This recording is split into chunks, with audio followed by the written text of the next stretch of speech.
अगर मैं आपसे कहूं कि आप जो जिंदगी जी रहे हैं वो आपकी चुनी हुई नहीं है, आपके सपने, आपके डर, आपकी सीमाएं ज्यादातर आपको सिखाई गई है।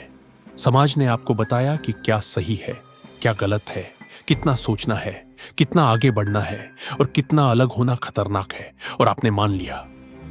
फ्रेडरिक नीत्शे ने इसी स्वीकार को तोड़ा था। वो आपको दिलासा देने नहीं आया था, वो आपको शांत करने नहीं आया था, वो आपको झकझोरने आया था।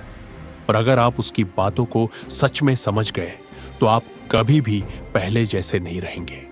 नीत्शे का मानना था कि ज्यादातर इंसान जिंदा नहीं होते, वो सिर्फ मौजूद होते हैं। सुबह उठना, काम करना, थक जाना, सो जाना और इसी चक्र को जिंदगी मान लेना।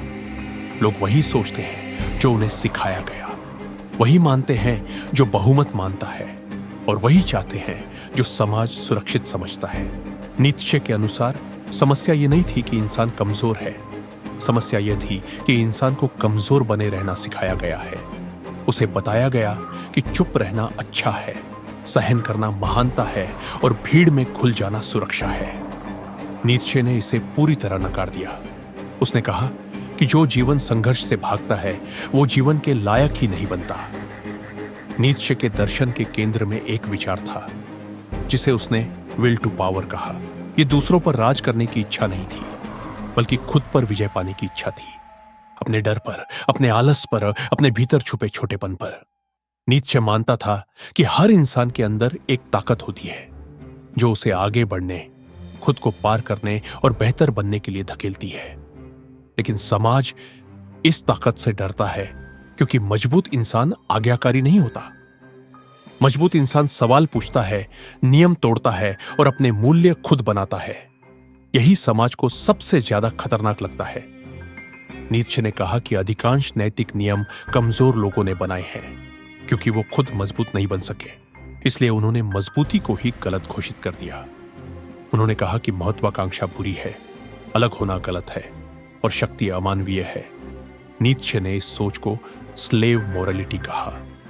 यह एक ऐसी मानसिकता है जो इंसान को गर्व नहीं बल्कि अपराध बोध सिखाती है। अगर आप आगे बढ़ते हैं तो आपको स्वार्थी कहा जाता है, अगर आप अलग सोचते हैं तो आपको खतरनाक कहा जाता है, अगर आप खुद को प्राथमिकता देते हैं तो आपको गलत इंसान कहा जाता है। नीत्शे ने पूछा कि क्या सच में ऐसा है या यह सिर्फ भीड़ का डर है? नीत्शे का सबसे ज्यादा गलत समझा गया कथन है गॉड इज डेड। लोग समझते हैं कि वो भगवान के खिलाफ था, लेकिन सच्चाई यह है कि वो इंसान को चेतावनी दे रहा था। उसका मतलब यह था कि पुरानी आस्थाएं अब इंसान को दिशा नहीं दे रही, लेकिन इंसान ने नई आस्था भी नहीं बनाई। इसका नतीजा होता है खालीपन, उलझन और अर्थहीन जिंदगी। जब इंसान को पता नहीं होता कि वो क्यों जी रहा है तो वो किसी भी चीज से चिपक जाता है। पैसा, मनोरंजन, पहचान, विचारधाराएं, बस खुद से भागने के लिए। नीत्शे का मानना था कि सबसे खतरनाक इंसान वो है जो खुद से सामना करने से डरता है। इसी डर के खिलाफ नीत्शे ने उबरमेंश की कल्पना रखी। यह कोई सुपर हीरो नहीं था और न ही कोई शासक। यह वो इंसान था जो अपनी जिंदगी की पूरी जिम्मेदारी खुद लेता है, जो ये नहीं पूछता कि मुझे क्या बनना चाहिए, बल्कि ये पूछता है कि मैं क्या बन सकता हूं। ऐसा इंसान दोष नहीं देता, बहाने नहीं बनाता और परिस्थितियों को अपनी पहचान नहीं बनने देता।